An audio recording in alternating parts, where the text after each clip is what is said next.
कर रचनेत मोठा बदल होणार असल्यानं पुढील काळामध्ये सर्वसामान्य लोकांचं स्वप्न पूर्ण होतील असं भाजपचे प्रवक्ते केशव उपाध्ये यांनी म्हटलंय। जीएसटी मध्ये बदल होतील असं सुद्धा पंतप्रधान नरेंद्र मोदींनी सांगितलं होतं, ज्यामुळे जीवनावश्यक वस्तू कमी दरामध्ये लोकांना मिळतील असं सुद्धा उपाध्ये म्हटलंय।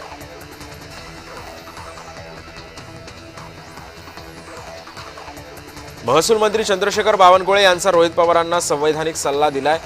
आमदार रोहित पवारांनी एक्स पोस्ट करत समाज माध्यमावर प्रश्न विचारण्यापेक्षा सभागृहात या उत्तर देतो, विधिमंडळाच्या हिवाळी अधिवेशनामध्ये चर्चा घडवा असं मंत्री चंद्रशेखर बावनकुळे यांनी रोहित पवारांना उद्देशून म्हटलंय।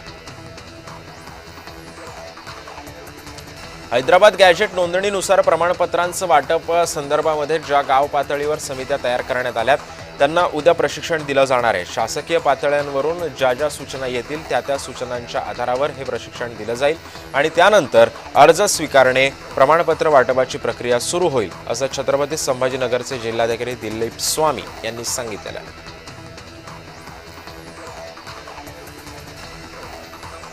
दहिसर टोल नाका हा वेस्टर्न हॉटेल इथे स्थलांतरित होतोय, मात्र टोल नाका हा वेस्टर्न हॉटेल पासूनही अजूनही पुढे स्थलांतरित करावा अशी मागणी मनसे शहराध्यक्ष संदीप राणेंनी केली आहे। सदर ठिकाणी छत्रपती शिवाजी महाराजांचं स्मारक आहे आणि स्मारकासमोरच आधीच उड्डाण पूल बांधण्यात येतोय, त्यामुळे आता आधीच छत्रपती शिवाजी महाराजांचं स्मारक हे झाकलं जाणार आहे, त्यामुळे दहिसर टोल नाक्याचं स्थान बदलावं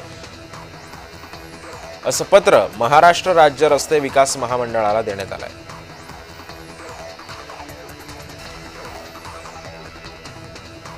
मराठा समाजाच्या दिलेल्या आरक्षणाविरोधात आणि जीआर विरोधात ओबीसी नेते मंगेश ससाणे यांनी याचिका दाखल केली आहे। ससाणेंच्या याचिकेवर सोमवारी सुनावणी होण्याची सुद्धा शक्यता वर्तवली जाते।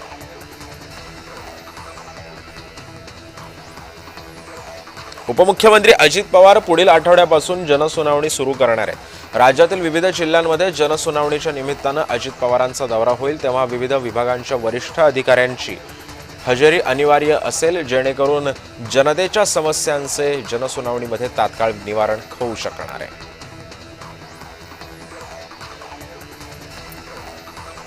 केंद्रीय ऊर्जा मंत्री मनोहरलाल खट्टर पहिल्यांदा साई दरबारी दाखल झाले। साई समाधीचं दर्शन घेऊन साईंची मनोभावे पूजा सुद्धा त्यांनी केली। साईंच्या दर्शनानंतर मनशांतीची अनुभूती प्रतिक्रिया त्यांनी यावेळी दिली आहे। मालेगावातील बोगस जन्म दाखला प्रकरणी भाजपचे माजी खासदार किरीट सोमय्या यांनी छावणी किल्ला पोलीस ठाणे अधिकाऱ्यांसह अप्पर पोलीस अधीक्षकांची भेट घेतली।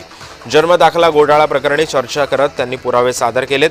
या घोटाळ्या प्रकरणी आतापर्यंत 1,500 पानांचे पुरावे सादर केले असून या पुराव्यांच्या माध्यमातून किमान 500 जणांवरती येत्या आठवड्याभरात गुन्हे दाखल होतील असा दावा सोमय्या यांनी केला आहे।